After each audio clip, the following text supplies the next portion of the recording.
Dinas Kesehatan Kabupaten Mimika menggelar jumpa pers pelaksanaan kesehatan di Mimika terkait penanganan malaria dan ketersediaan stok obat malaria serta penanganan HIV/AIDS yang digelar pada 27 Mei 2023 yang dipaparkan langsung Kepala Dinas Kesehatan Mimika Renol Ubra. Dikatakan Renol Ubra untuk saat ini ketersediaan obat malaria cukup tersedia di Mimika yang merupakan program obat nasional dari Kementerian Kesehatan melalui Dinas Kesehatan Provinsi Papua. Dikatakannya kebutuhan rata-rata per tahun di Papua sebanyak 3 juta butir. Untuk kasus malaria di Mimika tahun 2023 hingga akhir April sebanyak 31.383 kasus yang terbanyak terdata di PKM Wania, PKM Pasar Sentral, PKM Bintuka, Rumah Sakit Mitra Masyarakat, PKM Timika, PKM Karangsenang, dan PKM Timika Jaya. Dikatakan Kadinkes Mimika Renol Ubra penyebab tingginya kasus malaria di Mimika diantaranya kurangnya kepatuhan penderita malaria dalam mengkonsumsi obat malaria sesuai dosis yang diberikan, sehingga terjadinya kambuh berulang-ulang sakit malaria oleh penderita. Hal ini juga yang menjadi salah satu penyebab borosnya penggunaan obat malaria di Mimika. Dalam kesempatan tersebut juga Dinas Kesehatan Mimika melakukan update perkembangan kasus penyakit lainnya seperti demam berdarah dan lainnya. Kami pikir sangat penting supaya tidak menjadi keresahan di masyarakat. Kami dari Dinas Kesehatan mengundang secara resmi teman-teman pers untuk hadir dalam konferensi bagaimana sih ketersediaan obat malaria di Kabupaten Mimika. Kami mau sampaikan bahwa obat malaria yang ada hari ini cukup atau tersedia. Kemudian kami di Dinas Kesehatan mengelola obat malaria. Itu adalah obat program nasional yang diperoleh langsung dari Kementerian Kesehatan melalui Dinas Kesehatan Provinsi Papua.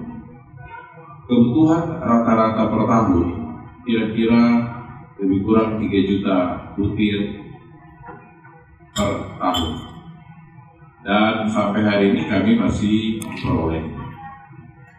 Sejak tahun lalu ketika terjadi kekosongan obat malaria secara nasional, maka langkah-langkah yang kami ambil salah satunya adalah mendistribusikan obat malaria tersebut tidak hanya di fasilitas kesehatan milik pemerintah seperti puskesmas maupun rumah-rumah sakit, tetapi juga klinik-klinik swasta yang bekerja sama dengan BPJS. Kemudian dalam perkembangannya, tepatnya di bulan September, dan terutama dari Kementerian Kesehatan melalui Dinas Kesehatan Provinsi Papua bisa memastikan bahwa obat tersebut yang kita kenal dengan obat biru atau DHP itu tersedia, maka kami tentu saja akan melakukan evaluasi. Yang sudah kami lakukan evaluasi yaitu fasilitas kesehatan yang dikelola oleh TNI dan Polri. Kita tahu bahwa satuan-satuan tugas yang ada di Timika ini juga ini harus menjadi Kementerian Kesehatan, terutama dalam bidang kesehatan matra, terutama buat satuan tugas itu juga menjadi perhatian bersama oleh pemerintah Kabupaten Mimika. Saya pikir secara teknis, bagaimana kondisi malaria hari ini di Timika ini sebenarnya menjadi latar belakang. Ketersediaan obat malaria itu perencanaannya dihitung berdasarkan jumlah kasus. Kita tahu bahwa lebih kurang per tahun proporsi atau persentase malaria di Mimika itu antara 36 sampai 40%. Sehingga perencanaan berdasarkan jumlah kasus dan juga ada variabel lain. Misalnya pemeriksaan malaria secara massal ataupun unsur satuan tugas yang akan datang ke Timika itu menjadi variabel perhitungan kami. Dan yang terpenting di sini adalah bagaimana ketepatan dalam diagnosa. Salah diagnosa, maka perencanaan pun akan salah. Yang kedua adalah ketepatan dalam pemberian obat malaria berdasarkan jenis parasit malarianya. Contoh, orang penduduk pasien yang sakit malaria tropika berdasarkan berat badan akan memperoleh obat malaria, terutama obat coklat, itu akan jumlahnya berbeda dibandingkan dengan orang yang menderita malaria tersiana.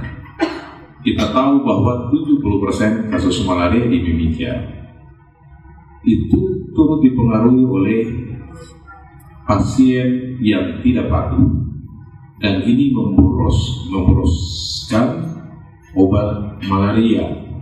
Cut off-nya berapa hari? Kita menghitung berdasarkan hasil penelitian di Timika kurang dari 63 hari. Jadi kira-kira 2 bulan 2 hari. Dalam periode waktu 2 bulan ini, hampir sebagian besar masyarakat yang menderita malaria itu kembali dengan malaria yang sama. Yang ketiga, dan ini yang paling terpenting adalah upaya pengendalian malaria melalui bagaimana menjaga lingkungan yang bersih, menghindari gigitan nyamuk. Itu sebenarnya yang paling utama. Dan kami di Dinas Kesehatan tentu melihat 4 variabel ini sebagai suatu perencanaan untuk menyusun kebutuhan obat dan sampai pada distribusi serta mencatat dan melapor. Kondisi hari ini, penyebab malaria tertinggi di Mimika itu hanya 2. Yang paling utama adalah lingkungan. Sarang nyamuk yang banyak, akhirnya hari ini penyakit bersumber dari vektor nyamuk itu menjadi beban ganda buat kami, terutama teman-teman di puskesmas. Yang pertama malaria, yang kedua adalah demam berdarah yang dalam 2 minggu ini tinggi. Mengobati bukan cara yang paling ampuh, tapi mengendalikan lingkungan dan menghindari gigitan nyamuk, itulah yang paling utama.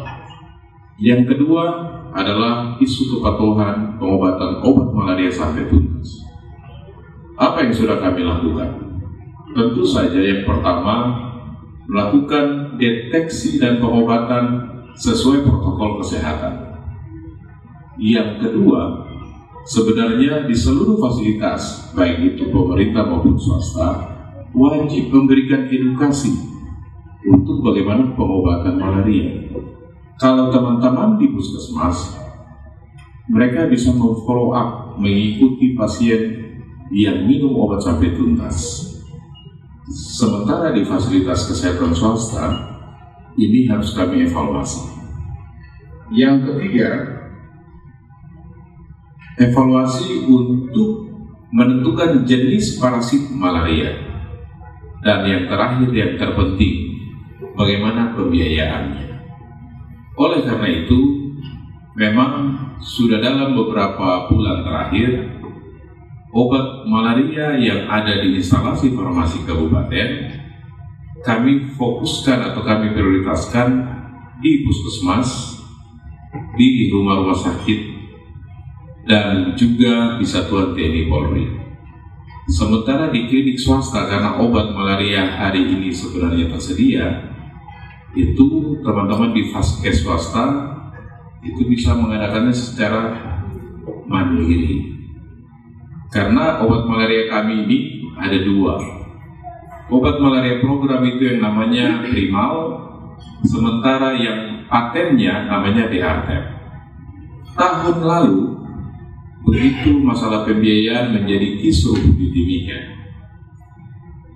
sehingga pada bulan September tahun 2022 kita sudah coba sama-sama menghitung berapa sih harga obat tertinggi DRTEP yang patennya, itu yang harus disediakan dan juga mungkin dijual, bukan mungkin, yang dijual karena pengadaannya secara mandiri. Lebih kurang 1 tablet, 1 butirnya itu sekitar 18.000, dan itu sudah kesepakatan bersama. Artinya fasilitas kesehatan swasta jika pengadaan sendiri obat patennya, menjualnya adalah 18.000 per butir. Sementara yang merupakan obat program nasional itu secara gratis tidak diperjualbelikan. Supaya apa? Supaya obat primal yang merupakan obat program nasional yang gratis ini jangan sampai kisru di fasilitas kesehatan swasta. Tentu ini menjadi salah satu poin penting kontrol dan pengendalian harga obat malaria, karena kedua-duanya berwarnanya sama, yaitu warna biru. Yang bisa membedakan adalah kemasannya. Yang satu tulisannya primal, itu obat program nasional, sementara yang diaktif itu obat paten yang bisa diadakan secara mandiri kemudian diperjualbelikan, tentu saja dengan resep dokter dan hasil pemeriksaan malaria penegakannya secara laboratorium, tetapi dengan mikroskop, bukan dengan tes cepat. Tes cepat pemeriksaan malaria itu hanya pada wilayah-wilayah terpencil yang tidak ada tenaga laboranya, tidak ada tenaga dokternya. Kewenangan itu bisa diberikan. Tetapi kalau di Kota Timika, wajib pemeriksaan malaria menggunakan mikroskop. Saya pikir vaskes swasta itu punya kewenangan penuh untuk menyediakan pelayanan kesehatan esensial, salah satunya adalah farmasi. Itu yang pertama. Yang kedua, di dalam undang-undang terkait dengan pelayanan farmasi, obat generik itu wajib diberikan 100% resepnya. Dan itu indikator WHO. Jadi pasien yang datang ke fasilitas, baik itu swasta maupun pemerintah, resep yang harus diberikan adalah obat generik. Artinya bahwa tidak boleh, ya kalau pelayanan swasta itu profit itu wajar, tetapi edukasi pasien, bahkan dokter yang meresepkan wajib mencantumkan obat generik, gitu. Jadi itu rumah tangganya atau itu konsekuensi dari membuat suatu pelayanan kesehatan. Hari ini kalau misalnya secara mandiri mau mengadakan obat DART, silakan. Kalau misalnya obatnya mungkin stoknya kurang, mengambil ke puskesmas, silakan. Yang penting pertama ada resep, kemudian ada hasil pemeriksaan mikroskopis. Pertanyaan berikutnya, kok pasien bolak-balik? Disitulah tantangannya. Mestinya teman-teman di vaskes swasta bisa membangun jejaring eksternal dengan puskesmas. Jadi pasien tetap duduk manis aja gitu. Oke? Dalam kondisi seperti ini, pelayanan kesehatan yang merupakan salah satu pelayanan publik, kita tidak melihat pemerintah maupun swasta, tetapi jasa layanan, strategi pelayanan itu yang harus disiapkan, karena orang yang kita layani itu dia raja. Itu yang pertama, peserta BPJS. Kayaknya terjawab ya tuanya, peserta BPJS tadi. Nah, terkait dengan BPJS, sangat baik kita berobat sesuai dengan FKTP di mana kita terdaftar. Kami dari Dinas Kesehatan, khususnya peserta BPJS yang dibayarkan oleh pemerintah sebagai penerima iuran, baik itu sumber dari APBD atau APBN, itu wajib ke vaskes milik pemerintah. Kalau ke vaskes swasta, terdaftar di vaskes swasta, maka itu resikonya. Jadi peserta yang dibayarkan oleh pemerintah iurannya itu kembali ke vaskes milik pemerintah. Kalau dia terdaftar di swasta, silakan pergi ke vaskes swasta. Siapa tahu di swasta obatnya ada tapi tidak cukup, bikin aja resep untuk ke vaskes milik pemerintah. Terutama puskesmas ya, jangan ke rumah sakit, jangan sampai nanti masyarakat tahu ke rumah sakit. Yang berikut, sampai dengan akhir April itu jumlahnya ada 31.383 kasus. Kemudian kasus terbanyak itu ada di Puskesmas Wania, Puskesmas Pasar Sentral, Bintuka, RSMM, Puskesmas Timika, Puskesmas Karangsenang, dan juga Puskesmas Timika Jaya. Itu yang kasusnya banyak. Kemudian untuk DBD sekalian ya, untuk yang DBD sampai dengan kemarin itu dari 1 Januari 2023 sampai dengan kemarin tanggal 26 itu jumlahnya ada 330 orang yang positif. Kemudian ada 1 kasus yang meninggal waktu bulan Februari yang lalu. Kemudian untuk yang tindakan pencegahan, saat ini kita sudah membagikan atau ada juga yang sedang membagikan kelambu untuk kelambu massal. IRS tetap kita kerjakan, kemudian pembagian abattoir juga tetap dikerjakan. Pola yang sama, tingginya kasus DBD dan malaria menurut wilayah. Pasar Sentral, Wania, itu kasus malarianya tinggi, DBD-nya juga tinggi. Demikian pula di Bintuka. Kalau kita lihat, tadi Pak Marcel punya pertanyaan itu cakep. Ada hubungan dengan lingkungan. Di 3 wilayah ini itu ada pasar. Nyamuk malaria menggigit orang itu rata-rata jam 6 sore sampai besok subuhnya jam 6 subuh. Aktivitas orang di pasar, terutama di pasar-pasar tradisional, kalau kita lihat di Wania, ya kan, itu mulai buka jam berapa gitu. Terus di pasar sentral, itu khusus untuk malaria. Terus di SP3, pasar SP3.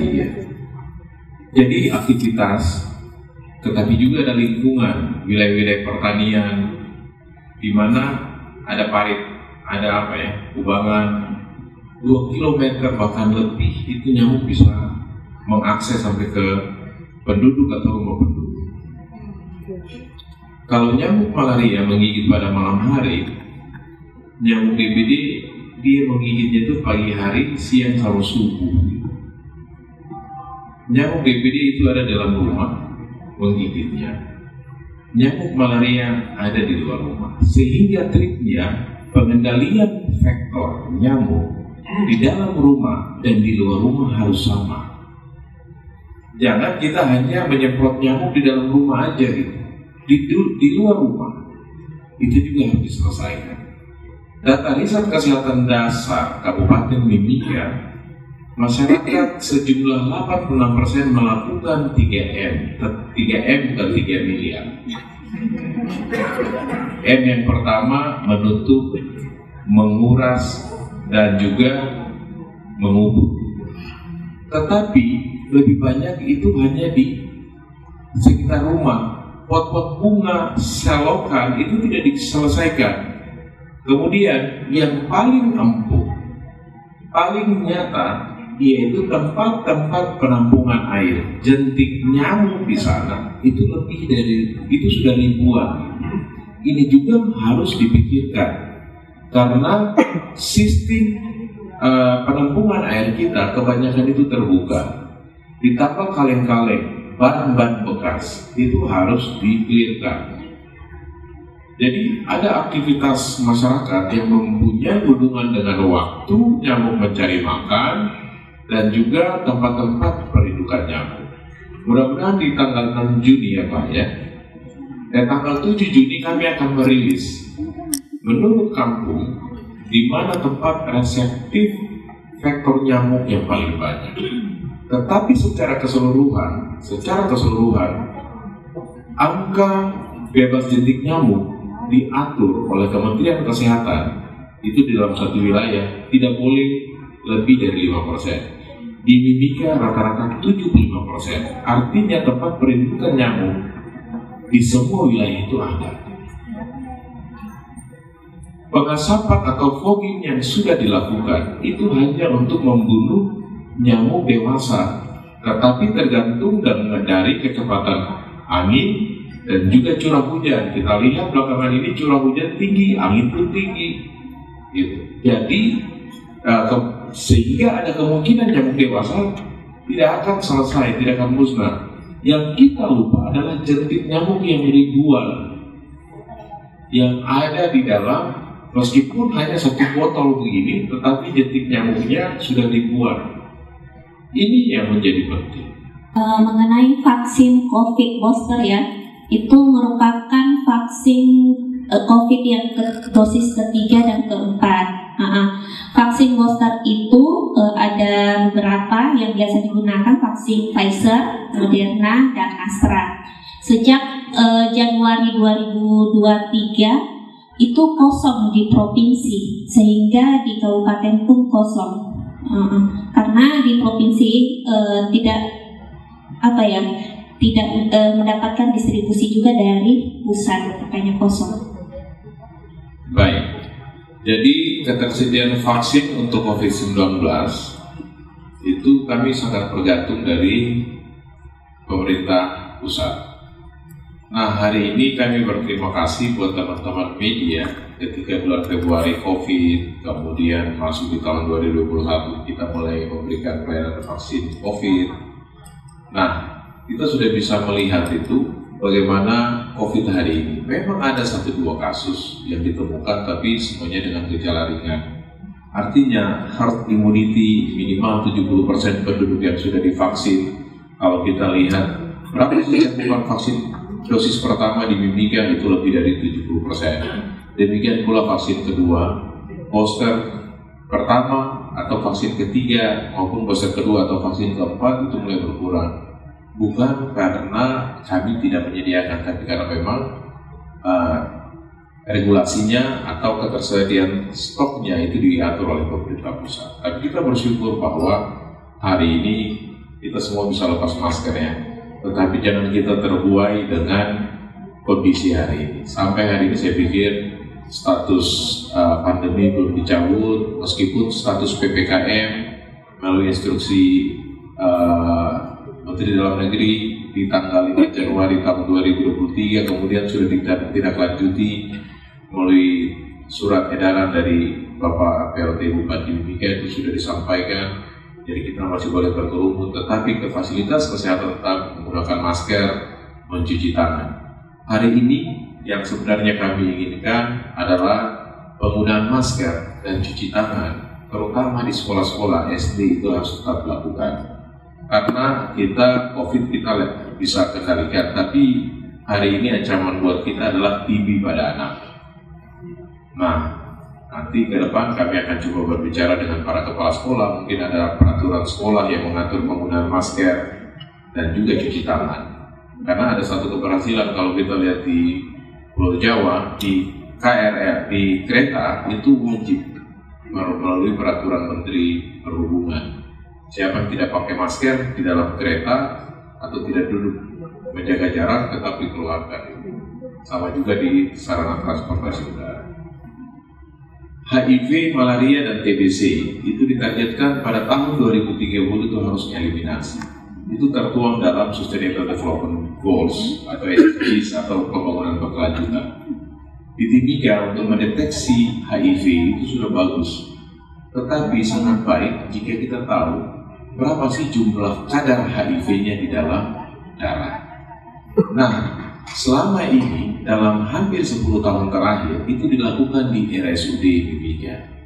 Dengan kemajuan informasi dan teknologi, tahun 2023 ini Dinas Kesehatan dengan menggunakan sumber dana dari APBD, kami secara procurement elektronik itu mengadakan mesin miliknya Ever yang kita taruh di 2 puskesmas, yaitu Puskesmas Timika dan Puskesmas Timika Jaya. Tujuannya apa? Supaya ketika pertama kali terdeteksi HIV, maka pemeriksaan lanjutannya adalah periksa kadar virus dalam darah.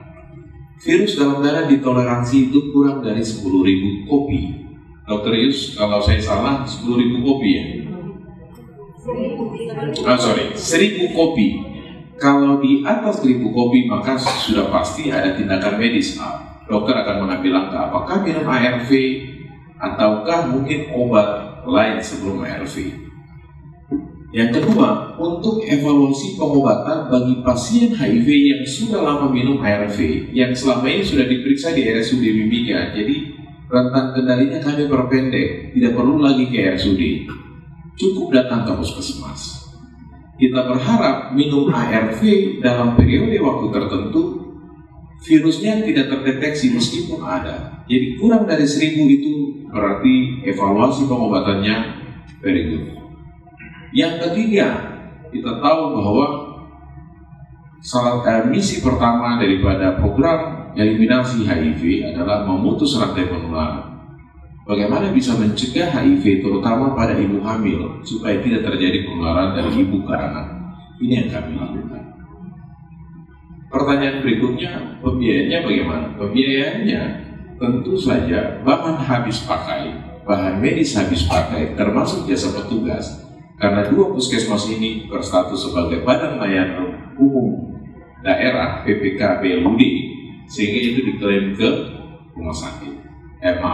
Dinas Kesehatan. Sehingga jasa sarana dan prasarana dan jasa petugas akan dibayarkan langsung oleh Dinas Kesehatan melalui rekening BLUD Puskesmas. Kita berharap dari tiga indikator yang ingin dicapai dalam fast track eliminasi HIV di Indonesia, yaitu memutus rantai penularan HIV, kemudian yang kedua yaitu menurunkan angka kematian melalui pengobatan, yang ketiga adalah menghilangkan stigma dan diskriminasi, itu bisa tercapai. Mei ini kita ada kasusnya 160. Rata-rata itu kurang. Bisa klasifikasi jenis kelamin, usia. Kalau yang dari jenis kelamin, laki-lakinya ada 78, kemudian perempuannya 82. Paling banyak pada Rata-rata anak usia, usia berapa dan orangnya paling berkeluarga usia. Pada kelompok usia di atas 15 tahun, untuk yang paling banyak sebenarnya di atas 30 tahun ada 79, kemudian usia 15 sampai 29 tahun ada 76 kasus. Untuk jumlah ibu hamil, ya ada 17 ibu hamil yang tahun ini positif HIV. 10% lebih, itu cukup tinggi. Oleh karena itu, memang HIV tadi sebagaimana saya sampaikan memutus rantai penularan. Kita punya tantangan tersendiri sampai hari ini, yaitu secara inisiatif teman-teman atau masyarakat bisa datang melakukan tes HIV itu masalah. Jadi pada kesempatan yang baik ini jangan takut untuk periksa HIV. HIV itu bukan segala-galanya. Saya lebih baik saya kena HIV daripada kena diabetes atau penyakit jantung. Fasilitas untuk pelayanan orang dengan HIV itu sudah tersedia dan bukan sesuatu yang dulu kalau 10-20 tahun lalu itu sesuatu yang dibilang sekarang sudah tidak. Justru yang kena malaria hari ini itu tahu karena itu penyakit kuno. Iya kan? Malaria itu tahu, itu penyakit kuno. Kena kusta itu tahu karena kita sudah hidup di era digital. Kita punya gaya hidup, jadi hari ini tidak kena malaria itu gaya hidup. Tim Liputan Papua MCTV.